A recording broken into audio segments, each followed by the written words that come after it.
Halo, assalamualaikum warahmatullahi wabarakatuh. Selamat malam sahabat Satvika semua dimanapun anda berada, utamanya peserta kelas Advent Hipnoterapi di edisi September 2020 yang diberkati dan dirahmati oleh Allah Subhanahu wa taala. Selamat berjumpa kembali dengan saya Kiai Jamas dari Sanggar Pemberdayaan Diri Satvika Meditasi Indonesia. Pada audio bimbingan kelas kita kali ini, kita akan melanjutkan tema kajian kita masih di seputar brief hipnoterapi ya. Jadi silakan buka halaman 4 dan 5 manual book Advent Hipnoterapi Anda. Baca dulu sebentar, baru nanti kita diskusikan untuk pemahaman yang lebih dalam.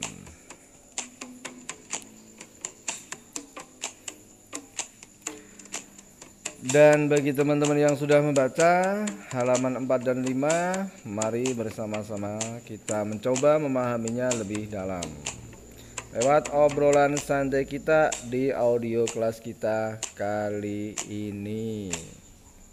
Masih tentang seputar brief hipnoterapi.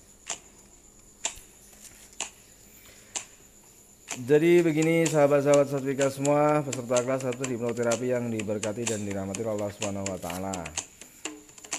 Kalau kita kemarin di fundamental hipnosis dan basic hipnoterapi itu mengenal formal hipnosis atau hipnoterapi, artinya proses hipnosis atau hipnoterapi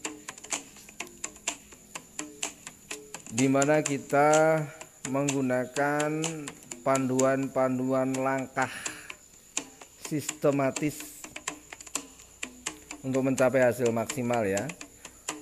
Dimana di dalam formal hipnosis kemarin kita mengenal ada beberapa langkah. Yang pertama ada pre-talk atau preinduksi. Yang kedua ada induksi. Yang ketiga ada deepening ya. Yang keempat ada sugesti dan yang kelima terminasi. Nah, di brief hipnoterapi ini kita juga mengenal langkah-langkah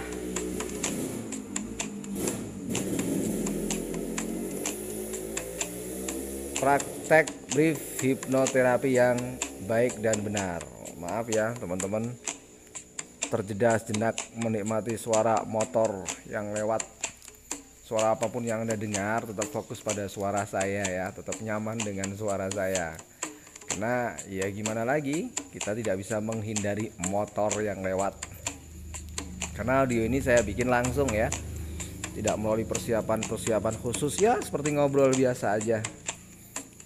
Supaya ditanggapinya juga enteng sebagaimana kita ngobrol. Ini sebenarnya bukan untuk konsumsi YouTube, artinya bukan untuk konten yang konten yang bagus di YouTube ya. Walaupun saya share di YouTube hanya sebagai tempat kita menyimpan apa yang sudah kita buat sehingga mudah untuk kita cari lagi ketika kita membutuhkannya. Sekedar untuk membantu teman-teman yang belajar, bukan sebagai konten YouTube sebagaimana para YouTuber itu.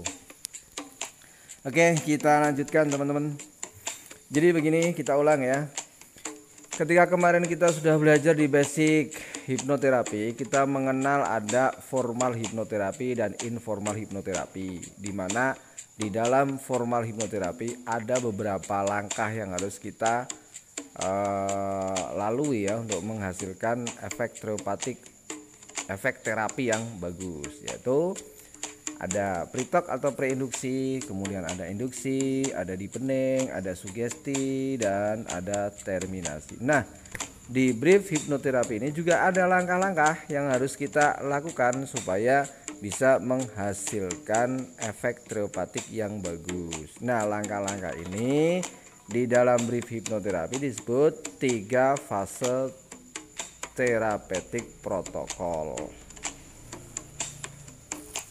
Artinya 3 protokol formal dalam kita memberikan terapi untuk menghasilkan efek terapi yang bagus.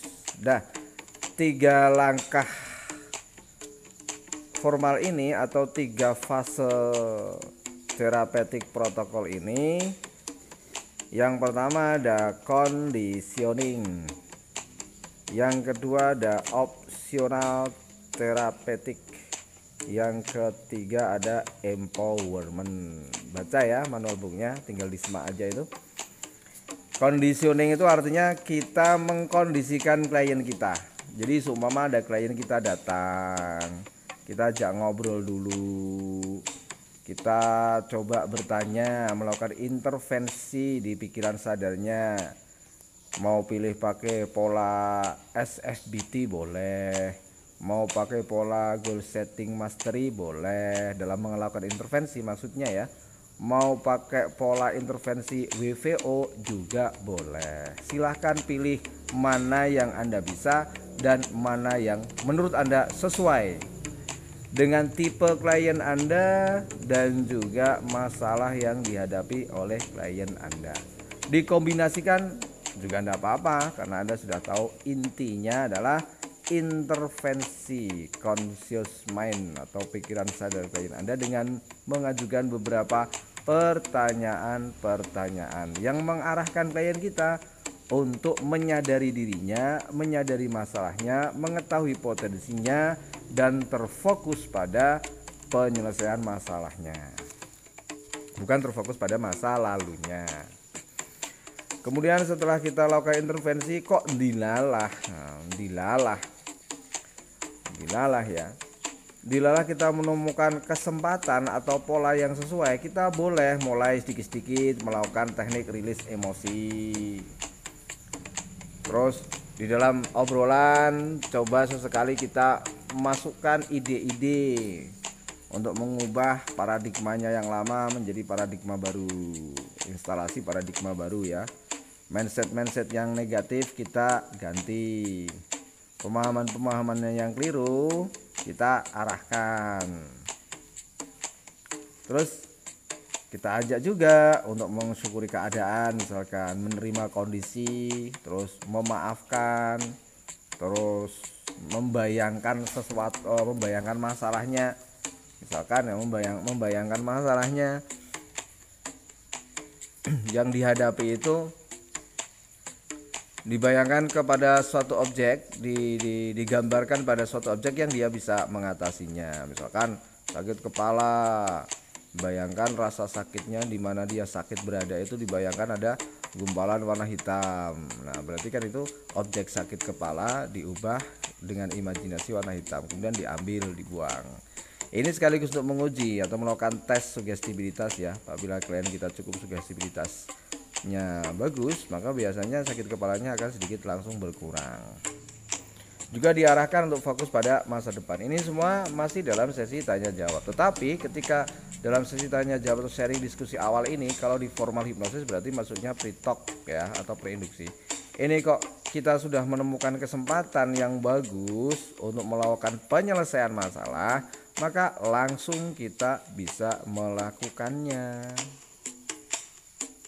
Atau masuk pada tahap yang kedua yang disebut dengan opsional terapeutik, yaitu memberikan terapi. Jadi kita bisa memilih metode terapi apa yang akan kita pakai. Tentunya setelah kita tahu masalah yang dihadapi oleh klien kita. Apa mau kita bawa ke formal hipnosis atau informal hipnosis, atau tetap dengan pola brief hipnoterapi dengan sharing, diskusi. Semua tergantung bagaimana Anda melihat kondisi klien Anda. Tentunya jam terbang Anda dalam menangani klien ini akan sangat membantu dalam Anda menyelesaikan masalah yang klien Anda hadapi. Kadangkala pada langkah kedua ini, karena pada langkah pertama ini dilala kok masalahnya dia mungkin punya masalah dengan seorang, kemudian ketika kita ajak untuk memaafkan, dengan mantra Saktiman misalnya, dia sudah rilis, dia sudah lega, berarti tidak perlu masuk ke langkah kedua, langsung di langkah ketiga saja, yaitu penguatan. Tapi misalkan yang pertama kita sudah menemukan masalahnya, kemudian kita bantu dikit-dikit sudah mulai enteng, kemudian kita masuk, oke kalau gitu mari kita lanjutkan untuk formal hipnosis. Misalkan pada langkah kedua yaitu opsional teopatik ini, kita memilihnya dilala kok, ayo kita bawa ke formal hipnosis saja, boleh enggak apa-apa, bawa formal hipnosis, beri induksi, beri sugesti sesuai kebutuhan klien, baru terminasi. Kok dilala kok enggak perlu dibawa ke sana, misalkan berada di tempat ramai atau di tempat publik ya, atau tidak memungkinkan untuk kita melakukan formal hipnosis, ya kita tinggal pilih mau pakai BST, body signal therapy boleh, forgiveness therapy boleh, terus bisa juga dengan ego state therapy boleh. Kapan-kapan kita bahas ya ego state therapy ya. Artinya pada langkah kedua itu Anda tentukan teknik apa yang paling tepat untuk klien yang Anda untuk masalah yang klien Anda hadapi. Kemudian setelah kita tentukan terapinya, jenis terapinya, kemudian sudah kita lakukan pemilihannya dengan baik, oh nanti kita akan melakukan terapi ini misalkan. Nah, masuk pada empowerment. Jadi empowerment itu terapi yang sesungguhnya daripada metode brief hipnoterapi.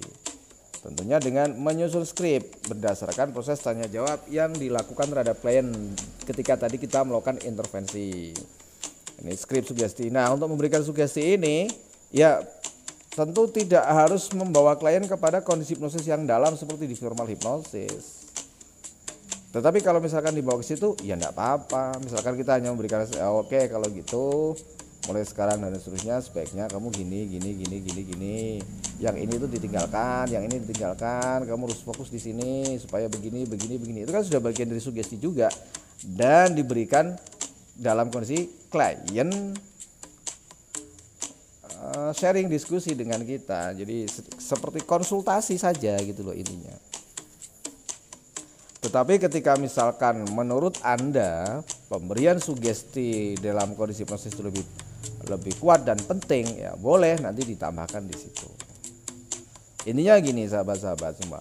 Untuk metode brief hipnoterapi itu pendek kata kita melakukan proses hipnoterapi tetapi tidak perlu membawa klien kita masuk kepada kondisi hipnosis yang dalam. Jadi tidak ada proses induksi ya di situ, terus tidak ada proses deepening, dan tentu saja karena tidak ada proses induksi hipnosis maka tidak ada proses terminasi. Jadi intinya kita sharing dan diskusi. Cuma sharing diskusinya ini dengan pola. Yang pertama pengkondisian klien, bisa dengan pola pertanyaan-pertanyaan sebagaimana yang sudah kemarin kita bahas ya. Mau pola WVO boleh, SFBT boleh, goal setting mastery juga boleh. Kemudian setelah kita menemukan cukup data, kita lakukan pilihan. Oh ini masalahnya ego state. Nah berarti nanti kita ini nanti terapinya terapi ego state, metodenya ini nanti kita pilih. Apa saja metodenya nanti kita bahas di lain waktu khusus ya, kita langkah-langkahnya dulu. Oh ternyata ini punya masalah ini. Oh ini berarti nanti kita terapinya forgiveness terapi atau terapi maafkan misalkan. Oh ini nanti pakainya penerimaan diri misalkan, dan lain-lain. Setelah kita menentukan pilihan, baru kita masuk pada sesi terapi yang sesungguhnya. Sesi terapi yang sesungguhnya ini yang disebut dengan empowerment. Bisa dengan sugesti langsung, bisa juga dengan tadi teknik-teknik informal hipnosis, object imagery, remap, BST, body signal therapy, dan lain-lain. Bagaimana tekniknya itu semua? Nanti suatu saat kita bahas ketika sudah sampai pada waktunya. Di audio kali ini yang penting teman-teman sudah paham ya bahwa fokus brief hipnoterapi ini pada sharing dan diskusi atau terapi sharing dan diskusi yang menyembuhkan. Juga pengkondisian klien, pemilihan teknik, dan proses empowerment atau pemberdayaan diri, menggali potensi, memanfaatkan potensi yang ada pada diri klien. Kalau potensinya visual, berarti nanti tekniknya kita arahkan untuk teknik-teknik membayangkan. Kalau tipenya auditori mungkin bisa kita kasih nasihat-nasihat, cukup dengan nasihat-nasihat. Kalau tipenya kinestetik nanti kita ajak dia untuk mengembangkan rasa simpatinya. Nah, untuk lebih jelasnya sebaiknya teman-teman ajukan contoh kasus ya. Contoh kasus misalkan, Kiai gimana kalau misalkan ketemu kasus dengan seperti ini. Nah, coba nanti kita bahas dengan metode brief hipnoterapi kita. Gitu teman-teman, audio kita pada kali ini semoga bermanfaat dan menambah wawasan kita lebih luas lagi. Terus ikuti audio-audio saya yang sederhana ini, semoga bermanfaat untuk kita semua. Assalamualaikum warahmatullahi wabarakatuh. Salam mantap jiwa, bebas dan merdeka. Back to our Satvika. Sampai ketemu dengan audio saya berikutnya.